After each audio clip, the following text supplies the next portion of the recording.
कर्मीको बाक्लो घेरा गृह मंत्री सुदन गुरु जो देश में अपने कर रहे हैं भाई सब एक नंबर है। यसले तो स्थानीय आप लोग स्तरमा देख सकते हैं मिश्रित इनका प्रतिक्रिया पनि उत्पन्न काम करने गरेको का छ। तरीका। हेरौं हाम्रो यो विशेष रिपोर्ट। ट्या ट्या र टुटुटुटु आवाज सहित गाडीको लस्कर र त्यही लस्करको बीचमा देखिए देशका गृहमन्त्री सुदन गुरुङ। सरकारी तामझाम र सवारी दुरुपयोगको विरोध गर्दै आएका गुरुङ आइतबार भने आफ्नै शैली विपरीत सुरक्षाकर्मीको ठूलो टोलीसहित भरतपुर महानगरपालिका वडा नम्बर 26 स्थित कालिका संस्कार कुलम सेकेन्डरी स्कुल पुगे। उनको आगमनसँगै विद्यालय परिसर उत्सवमय बन्यो। अभिभावक, शिक्षक, पुराना साथीभाइ र स्थानीय बासिन्दाले भव्य स्वागत गरे। उहाँलाई स्वागत गर्नका लागि विद्यालयमा शिक्षकहरू तुरिरहनु भएको छ। सुरुवातमै उहाँले आफ्नो साथीहरू, पुराना साथीहरूलाई यति बेला भेट्नु भएको छ। पुराना साथीहरू चाहिँ सँगै पढ्नु भएको थियो, त्यहाँसँग भेटिसक्नु भएको छ। गृहमन्त्री सुदन गुरुङले यति बेला विद्यालय परिसरभित्र प्रवेश गर्दै गर्दाखेरि दृश्य देख्न सक्छौँ। आज उहाँ आफू पढेको ठाउँमा खादा, फूलमाला र तस्बिर खिच्ने क्रम चलिरह्यो। उहाँ पढेर सानैदेखि यही स्कुलमा पढ्नु भएको थियो, 4 कक्षादेखि, र यति बेला उहाँलाई स्वागत गरिरहेको छ। यहाँ देख्न सक्छौँ सुदन गुरुङलाई स्वागत गर्नका लागि यति बेला यहाँका स्थानीयहरूले उहाँको विद्यालयमा स्वागत गरिरहनु भएको छ। यही विद्यालयमा कालिका स्कुलमा सुदन गुरुङले 4 कक्षादेखि एसएलसीसम्म यहीँ पढ्नु भएको थियो। स्कुलको शिक्षिकाहरू स्वागत गरिरहनु भएको छ सुदन गुरुङलाई। उहाँहरू यहीँ पढाउने शिक्षक शिक्षिकाहरू हुनुहुन्छ, यहाँको स्थानीयहरू यति बेला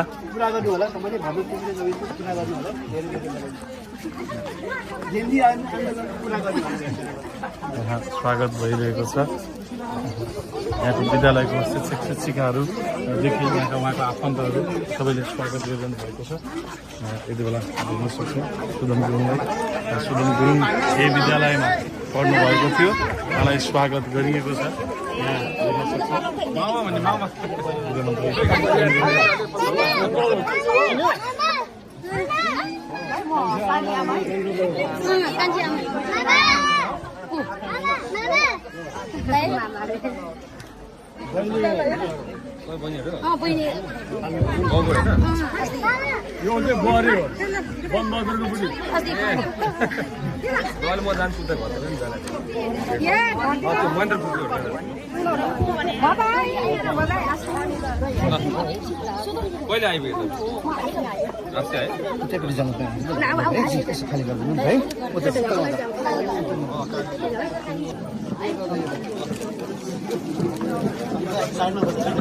विद्यालयका प्राचार्यले आफ्ना पूर्व विद्यार्थीलाई अंगालो हालेर स्वागत गरे।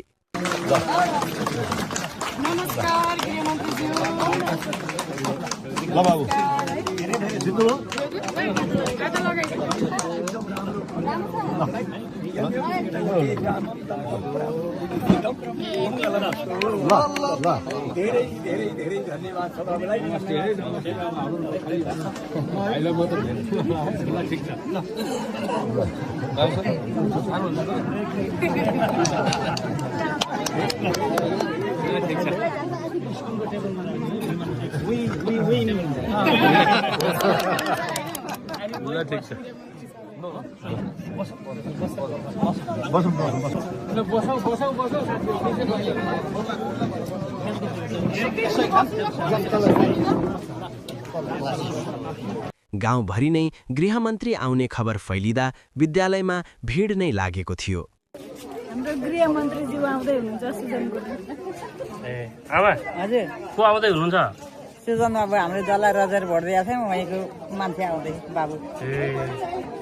पहिला देख्नु भएको थियो कि थिएन, भेट्नु भएको थियो कि थिएन? टिभीमा देखे हो, यहीँ पढेको बाबुहरू छन्। अब मैले यहाँ पछि आयो अलि आफ्नै ठाउँको गृहमन्त्री पाउँदा कस्तो भएको छ? धेरै खुसी भयो। यो मेरो आफ्नै ठाउँको गृहमन्त्री पाउँछु जस्तो लाग्छ? लागेको थिएन। आज पाउनुपर्छ नि। धन्यवाद। राम्रो गरे बाबुहरूले, राम्रो गरे, सधैँ राम्रो होस्। गृहमन्त्रीले के गर्दै हुन्थ्यो होला जस्तो लाग्छ अहिले? उनीहरूले जाने हामीले के जाने र? हामीले पढे छैन, हामीले पढे छैन। अब के गर्दै अब भनौँ न भ्रष्टाचारीहरूले समय दिए हुन्छ कि तिनीहरूलाई चाहिँ तल आउने लागिराखेछन् अब भनौँ न यसो बालखाहरू चाहिँ रै परेका काम गर्न पाएर है बेरोजगार भए यसो केही पाइदिए हुन्थ्यो अर्थ त त्यस्तो ठिकै हो। विद्यालय परिसर घुम्दै गर्दा गृहमन्त्री गुरुङको ध्यान एक पुरानो धारातर्फ पुग्यो, त्यही धारा जहाँ उनले विद्यार्थी जीवनमा नुहाउने गर्थे।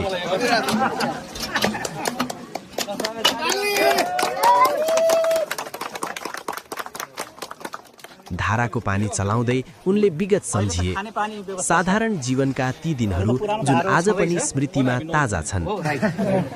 गृहमन्त्रीज्यूले चाहिँ यहाँ नहुनुहुन्थ्यो त्यतिखेर तत्कालीन विद्यार्थी स्कुलमा पानी पिएको धारा आज चलाउँदै हुनुहुन्छ कस्तो फिलिङ हो अहिले स्कुलकै जीवनमा छु विद्यार्थी कालमै छु भन्ने फिलिङ हुन्छ नि। अब यहाँदेखि अब धेरै कुरा हामी सिकेर गएको हो नि त। आफ्नो गुरु भनेको एकदम इम्पोर्टेन्ट हुन्छ कि आफूलाई शिक्षा दिने, त्यही भएर हामीले एजुकेसन नै रिफर्म गर्नुपर्छ भन्ने चाहिँ मेरो सोचाइ छ कि यसमा हामी सबैजना। किनभने एजुकेसन कस्तो टिचर हो त हामीलाई सिकाउने होइन, उहाँले कस्तो खालको के कुरा सिकाउनु हुन्छ त्यसमा एकदमै मान्छेलाई सेप गरेर त्यो कस्तो खालको नागरिक निस्किँदैछ भन्ने चाहिँ टिचरले डिफाइन गर्छ क्या, हामी शिक्षकहरूले डिफाइन गर्छ क्या। त्यही भएर शिक्षक एकदम राम्रो हुनु जरुरत हुन्छ यस्तोमा कसरी सिक्ने। अब त्यतिखेर मलाई कसैले विश्वास गरेको थिएन, एकजना मात्रै विश्वास गर्नुभएको थियो, उहाँले कसैले पनि विश्वास गरेको थिएन। भनेपछि रिसरको चाहिँ हजुरलाई हरपल माया लागिरहन्छ छैन। कुरा त्यति मात्रै होइन, मैले थोरै थपौँ उहाँको गुरु हुनुको नाताले तपाईँ उहाँले बिचबिचमा पनि आउनुभयो, बिचबिचमा पनि भेट्नुभयो र बिचबिचमा पनि उहाँले मसँग प्रेरणाहरू लिइराख्नुभयो। त्यस अर्थमा पनि म र संसारका गुरुहरू सम्मानित हुनुभएको छ। Teacher is very very important. जस्तो गृहमन्त्रीज्यूलाई बिचमा कतिले के आलोचना पनि गरे, पछि तर त्यो आलोचनाहरू सबै फगत भइदियो नि होइन बिचमा गएपछि। त्यो फगत भइदियो, त्यो फगत हुनु पर्थ्यो र त्यो फगत हो भनेर चिर्ने काम पनि मैले गर्नु पर्यो, मैले नै गरेँ। यो होइन बाबा, उहाँले यहाँ मसँग बसेर पढ्नु भएको छ, गुन्जानगर वडा नम्बर 18 को चाहिँ सदस्य हो उहाँ, त्यो भन्नु पर्यो तपाईँको होइन। त्यो अब यो धेरै अन्यायपूर्ण छ एकदम। अब हाम्रो मान्छेहरू पनि सुध्रिँदै जानु सुध्रिन्छन्, सुध्रिने स्थिति तयार भएको छ। तपाईँको बहुतेक बिग पर्सनालिटिजहरूले पनि राम्रो काम भएको छ भनेर सुनेको छु मिडियाहरूमा। सबैलाई धन्यवाद।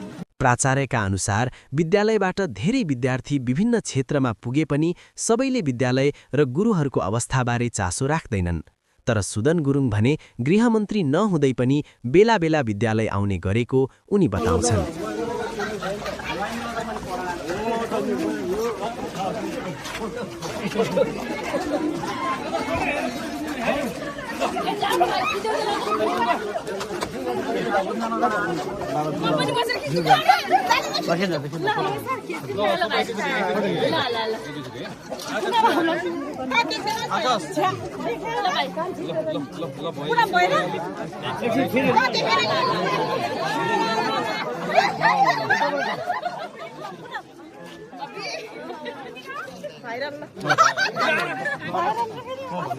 गृहमन्त्री गुरुङले पनि गुरुहरूको भूमिकालाई उच्च सम्मान गर्दै असल शिक्षक बिना असल विद्यार्थी उत्पादन हुन नसक्ने बताए। एकजना किसानले गोरुलाई एकदम पिटिरहँदाखेरि गृहमन्त्रीज्यूले पिट्नु हुँदैन भनेर चाहिँ अङ्गालो मारेको भन्ने एक किसिमको चाहिँ त्यो के हो? गृहमन्त्रीले मेरो कुरा यसो सुनिदिनुहोस्। गृहमन्त्री त्यतिखेर तत्कालीन रूपमा त क्लास 9 को स्टुडेन्ट हुनुहुन्थ्यो, मैले पढाउँदै थिएँ। 60-65 जना स्टुडेन्टहरू त्यो हलमा हुनुहुन्थ्यो।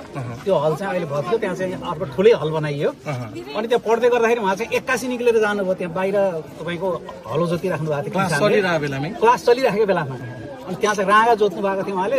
दिउँसोको लगभग 11 बजेको हुन्थ्यो, त्यहाँ छुटिराख्नु भएको थियो। अनि उहाँ मन्त्रीज्यू गएर चाहिँ उहाँलाई नै पिट्नुभयो उहाँले।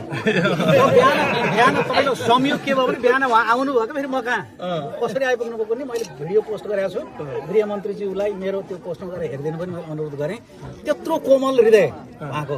पशुहरू पनि हामी जस्तै हुन्, पशुहरूलाई चुटिन हुँदैन, हामी प्राणीहरू सबै एउटै हो। र उहाँ चाहिँ अध्यात्मवादी हुनुहुन्थ्यो, सानैदेखि मेरा कुराहरू उहाँले सुन्नुहुन्थ्यो।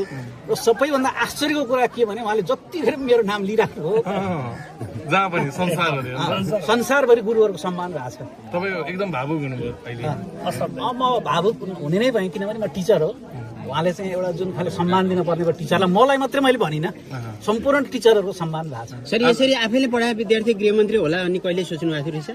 त्यो त तपाईँको गृहमन्त्री नहुनु भएको पनि अरू वैज्ञानिक हुनुभएको छ, अरू दार्शनिक हुनुभएको छ, अरू महात्मा हुनुभएको छ होइन। उहाँ चाहिँ गृहमन्त्रीमा पर्नुभयो। अहिले संसारमा सबभन्दा बढी प्रशंसा बोटुलेको गृहमन्त्री हो नि त उहाँ होइन, त्यसले चाहिँ खुसी लाग्ला नि तपाईँलाई अझ? कति खुसी यो मुलुक खुसी हुनु पर्यो। मुलुक त मैले देखिरहेको छु, मुलुक खुसी हुने एउटा लक्षणमा छ, एउटा प्रगति पथमा छ मुलुक। र उहाँले यो काम चाहिँ निरन्तर गर्न सक्नुहोस्। उहाँ पढेको यो माटो, यहाँको धुलो, यहाँका यी बिरुवापात सबैको तर्फबाट उहाँलाई धेरै धेरै शुभकामना, सफल हुनुहोस्। त्यही भन्नुहुन्छ एकदम। सर एउटा एउटा हामी एउटा क्वेसन लिइहालौँ। कस्तो लागिरहेको छ आफूले पढेको स्कुल आउँदाखेरि, कस्तो लागिरहेको छ गृहमन्त्री?